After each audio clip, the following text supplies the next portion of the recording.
Oi gente, eu sou a Lara, eu vim trazer mais um vídeo aqui pra vocês de redação. E o tema desse vídeo vai ser entendendo os textos motivadores.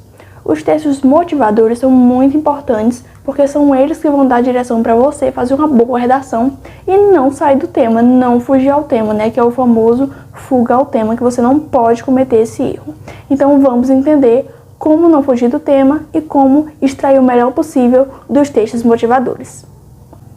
A primeira dica que eu trago para vocês é: leia o tema e busque as palavras-chave. Elas vão ser encontradas tanto no tema quanto nos textos motivadores. Essas palavras, elas vão ter que estar na sua redação. Elas vão fazer com que a sua redação tenha um ciclo, tenha um fecho e condiza com o tema a qual é proposto para você. A segunda dica é ler os textos. A segunda dica que eu trago para vocês é: leia os textos motivadores e sublinhe as frases chaves. A segunda dica que eu trago para vocês é: leia os textos motivadores e sublinhe as frases chaves. É muito importante isso. Não existem só palavras-chave, mas também existem frases-chaves. São aquelas frases de efeito que você lê o texto e aquela frase que te marcou muito ao longo daquele texto. É muito importante. Essas frases geralmente de efeito que eu estou dizendo para vocês marcarem, geralmente ela dá uma ideia de tese para vocês. Então o texto motivador, ao mesmo tempo que ele te motiva, né, que ele te dá a direção de como você tem que escrever, qual o sentido, né, do tema que você tem que escrever, ele também dá dica também de qual a tese que você pode usar na sua redação, tá? Então, o texto motivador, ele vai servir para isso. Então, buscar essas frases-chave no texto vai te ajudar bastante a entender o que o texto está querendo te dizer, entendeu? Então, você vai lá, quando estiver lendo seu texto motivador, você pega a canetinha preta, sublinha aquela frase que você falou: meu Deus, essa frase aqui é bombástica. Geralmente, essa frase chave, ela traz palavras-chave, né? E vai te dar uma dica de tese, que eu vou já mostrar para vocês no final como a gente vai identificar essas palavras-chave, essas frases-chave e como extrair também as teses para a sua redação. A terceira dica é: faça um resumo do que ele está dizendo com as palavras-chave. O texto motivador não é só um, não é só dois, são 3, são 4, se for bonzinho geralmente são 5. Então, cada texto motivador ele vai estar te dizendo uma coisa. Então, é muito importante você ler o primeiro texto, fazer um pequeno resumo com algumas palavras que marcaram aquele texto, ler o segundo texto e fazer um resuminho dele também, ler os gráficos, escrever um pouquinho do lado sobre o que aquele gráfico está te falando, te mostrando, quais são os dados que eles estão te mostrando. Então, é muito importante que você leia um por um e faça uma análise afora do texto. A quarta dica é criar teses sobre essas palavras-chave. Como eu falei, né, essas palavras-chave, essas frases-chave que existem nos textos motivadores vão te dar teses. Então, quando você estiver lendo o seu texto motivador, você já leu o texto motivador, separa um pequeno resumo do que esse texto motivador está te dizendo, separa as frases-chave e tenta já criar uma tese para a sua redação com base nos textos motivadores. A quinta dica é fazer o esqueleto da redação. É muito importante, depois que você lê o tema, depois que você lê os textos motivadores, que você faça um esqueleto da sua redação, para você ter tudo organizado na sua cabeça. Para quando você for fazer a redação, você só seguir o modelo do seu esqueleto. E assim é mais fácil de você fazer. Então, você começa com o seu esqueleto pela introdução. Então, introdução. O que esse texto está me falando? Tal coisa, tal coisa. Então, eu escrevo lá as duas teses. Tal coisa, tal coisa. Qual o meu repertório que eu vou usar na minha introdução? Ou qual a minha contextualização que eu vou usar na minha introdução? Aí você passa para o desenvolvimento 1. Qual é a primeira tese? Qual é o repertório da primeira tese? Qual é o meu argumento para essa tese? Então, assim, se você fizer o esqueleto da redação dessa forma, quando você for escrever realmente a sua redação, você já vai ter praticamente a redação pronta e é só desenvolver cada parte do texto. E a sexta dica, que na verdade é o sexto passo, é você escrever a sua redação. Então vamos lá descobrir como desmembrar os textos motivadores e extrair o melhor deles. Eu peguei aqui a redação de 2020, que o tema foi o estigma associado às doenças mentais na sociedade brasileira, e é com ela que a gente vai trabalhar hoje. Vamos ler primeiro o tema aqui, né? Reler, no caso. O estigma associado às doenças mentais na sociedade brasileira. Então a gente já vai separar aqui algumas palavras-chave, que no caso seria estigma e doenças mentais. Então, o estigma, doenças mentais. Doenças mentais é uma parte bem ampla, né? Que fala da saúde mental, e a gente já sabe um pouquinho sobre a saúde mental. Talvez o que a gente não saberia aqui nesse tema aqui seria a palavra estigma, né? Que é justamente o que os textos motivadores vão te ajudar. É onde eles vão te ajudar, os textos motivadores. Eles vão dizer para você o que é esse estigma associado às doenças mentais. Vamos ler o texto 1. A maior parte das pessoas, quando ouve falar em saúde mental, pensa em doença mental. Mas a saúde mental implica muito mais que a ausência de doenças mentais. Pessoas mentalmente saudáveis compreendem que ninguém é perfeito, que todos possuem limites e que não se pode ser tudo para todos. Elas vivenciam diariamente uma série de emoções como alegria, amor, satisfação, tristeza, raiva e frustração. São capazes de enfrentar os desafios e as mudanças da vida cotidiana com equilíbrio e sabem procurar ajuda quando têm dificuldade em lidar com conflitos, perturbações, traumas ou transições importantes nos diferentes ciclos da vida. A saúde mental de uma pessoa está relacionada à forma como ela reage às exigências da vida e ao modo como harmoniza seus desejos, capacidades, ambições, ideias e emoções. Todas as pessoas podem apresentar sinais de sofrimento psíquico em alguma fase da vida. Então o texto 1, ele vai trazer o porquê pra gente, né? Ele fala aqui, né, que da saúde mental, o que é ter uma saúde mental boa e o que é a falta dela, que no caso são as doenças mentais, né? Que ele fala aqui que a nossa vida, né, viver exige muito da gente, né? A gente passa por uma série de transformações ao longo da vida e uma série de experiências, e isso a gente pode não reagir, né, tão bem quanto a gente queria reagir, né? Isso pode nos trazer traumas, conflitos, né? Várias coisas que implicam na nossa saúde mental. Então, o que eu poderia tirar aqui desse texto 1? Ele já me fala aqui o quê? Ele já me fala o quê aqui? De conflitos, perturbações, traumas, transições importantes nos diferentes ciclos da vida.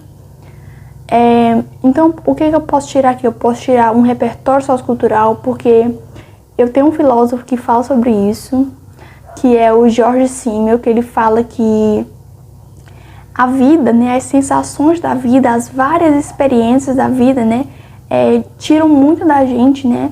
A gente fica muito estressado no dia a dia, a gente não liga mais para nada no dia a dia, porque a gente, se prestar atenção em tudo que acontece na nossa vida, no nosso dia a dia, a gente vai ficar doida, né? Não vai ter condição da nossa cabeça se ligar 1000 por hora para saber tudo que está acontecendo no mundo. Então, o George Simmel, ele vai falar justamente isso, né?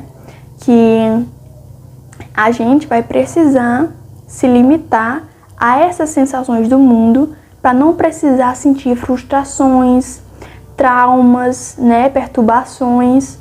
Então, esse resguardo da saúde mental vai nos privar de viver realmente o dia a dia.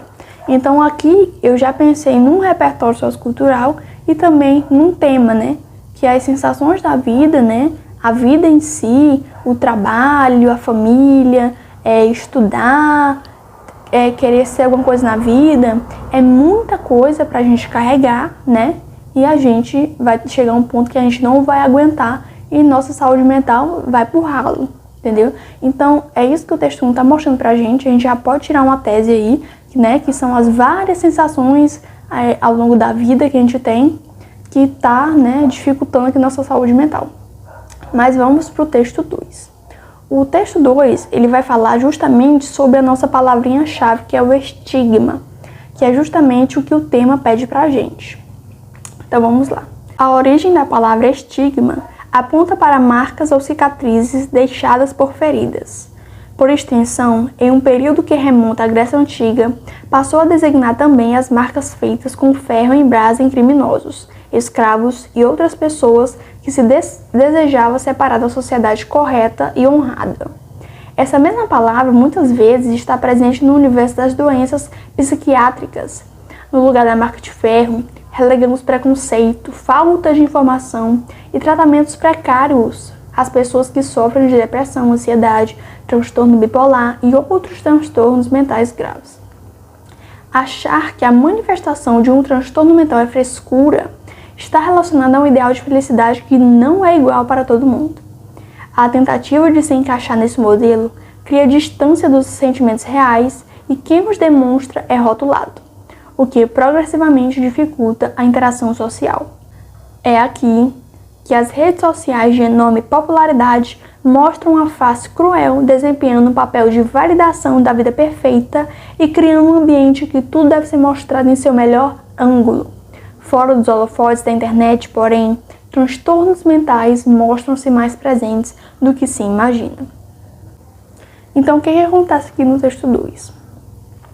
Muitas vezes, as pessoas, além de normalizar os transtornos mentais, ou seja, a pessoa tem uma doença mental, a pessoa é ansiosa, ela é depressiva, a pessoa já associa isso a uma frescura, né, como ele diz no texto. Então, ela banaliza a saúde dessa pessoa, a saúde mental dessa pessoa, né? Ela não vê isso como uma coisa gravíssima, né? Como uma coisa que deve ser cuidada, tratada. Toda pessoa deve cuidar da sua saúde mental. Muito se fala da nossa saúde física, mas pouco se fala da nossa saúde mental. Então, né, ele fala também que esse estigma é causado porque, ele já diz aqui, né, pelo preconceito, pela falta de informação, pelo tratamento precário a pessoas que sofrem de doenças mentais. Então, ele já traz aqui, nesse texto, a tese que falta para você fazer a sua redação, tá? Então, além de normalizar as doenças mentais, as pessoas também exageram, né, sobre a saúde mental. Ela não vê isso como uma doença, né? Ela vê isso como uma aberração. A pessoa que tem depressão, ela rejeita, ela não quer saber, pensa que é coisa do demônio, que é coisa de encapetamento. Então a pessoa já inventa milhares de desculpas, milhares de coisas para poder afastar aquela pessoa, para excluir aquela pessoa da sociedade, né? Como ele fala aqui, né? Ou escravos e outras pessoas que se desejavam separar da sociedade correta e honrada, né? Então ele fala, se assemelha isso, né? A doença mental a essas pessoas, né, que eles queriam tirar da sociedade, tipo, abafar o caso e deixar só as pessoas normais, sadias e bonitinhas na sociedade. Outra coisa que a gente pode falar aqui, né, é as redes sociais, né? Que a gente está bem nas redes sociais, mas fora dela a gente não está. E a gente pode atrelar isso também a um outro repertório sociocultural, que é do Byung-Chul Han. O nome do livro é A Sociedade do Cansaço, que traz isso, né? Que as pessoas, elas estão o tempo todo querendo ser positivas, tá? Então elas têm depressão, têm ansiedade, mas o tempo todo elas estão querendo ser positivas. Por quê? Porque a sociedade implica isso, todo mundo tem que estar sorrindo o tempo todo, tem que estar feliz, tem que estar viajando, tem que estar estudando, tem que estar batalhando pelas coisas. Então as pessoas têm essa idealização, né? As pessoas colocam esse ideal de vida aí positivo nas redes sociais, de que todo mundo tá feliz, que todo mundo tá curtindo, todo mundo tem amigos, né? Quando na verdade, quando você tá fora das redes sociais, você não é tudo isso, você tá cansado mentalmente de tanto querer agradar o pessoal da internet, de tanto tirar foto sorrindo, né? Mas por dentro você tá triste. Então, isso pode ser atrelado também a este repertório sociocultural, né? A sociedade do cansaço. E aí você já puxa a linha, né, do e fora das redes sociais, você tá bem, né? Então é basicamente isso que o texto vem trazendo para vocês, os textos motivadores. Tem um terceiro texto motivador que eu acho que eu vou colocar aí na tela para vocês, que é o Socorro Brasil. São dados da OMS de 2017 que e vai falar sobre os números, né, as estatísticas de pessoas que têm depressão e ansiedade na América Latina, no Brasil, no mundo, né? Então vem trazendo informações tipo 322 milhões de pessoas vivem com depressão em todo o mundo, mais de 11,5 bilhões de brasileiros têm depressão, o Brasil é o país mais depressivo da América Latina, depressão é a segunda causa de afastamento de trabalho no mundo. E mulheres afetadas pela depressão é 30 vezes mais elevado que o dos homens, né? O número de mulheres afetadas pela depressão é 30% mais elevado que o dos homens. Então daqui você já pode pegar uma tese, né? Por que o número de mulheres afetadas pela depressão é 30% mais elevado que o dos homens? Pode ser porque a mulher sente mais, uma coisa mais biológica, né? Que as pessoas falam que a mulher é o sexo frágil, né? Que ela sente mais, que ela é mais materna, que ela sente mais. Então é por isso que as mulheres têm mais depressão. Por que os homens têm menos? Porque eles são mais durões pela sociedade patriarcal. Então vale a pena se pensar aqui nesse pedacinho do texto para se criar uma tese, né? Por que o Brasil é o país mais depressivo da América Latina? Você pensa, por que o Brasil é o país mais depressivo da América Latina? Será que é porque ele não investe em saúde para pessoas com doenças mentais? Será que é tão precário assim como o texto diz, né? Que as pessoas não têm tratamento adequado para as pessoas com doenças mentais, né? E aí você pensa, por que hoje a depressão é a doença mais impactante do mundo, né? O que foi que tornou, por exemplo, doenças físicas, né, como o sarampo, como a gripe, que era uma febre em todo mundo. Por que agora a depressão, que é a mais falada no mundo, que é a mais vista no mundo, que mais pessoas têm no mundo? Então vale a pena se pensar sobre isso e dá para criar uma tese bem legal sobre isso. Então é isso, gente. Espero que vocês tenham gostado das minhas dicas e de como eu trouxe para vocês essa experiência de tirar teses, tirar informações necessárias dos textos motivadores. Se você gostou, deixa o like, deixa um comentário dos próximos vídeos que eu tenho que trazer aqui sobre redação. E um beijo e bons estudos!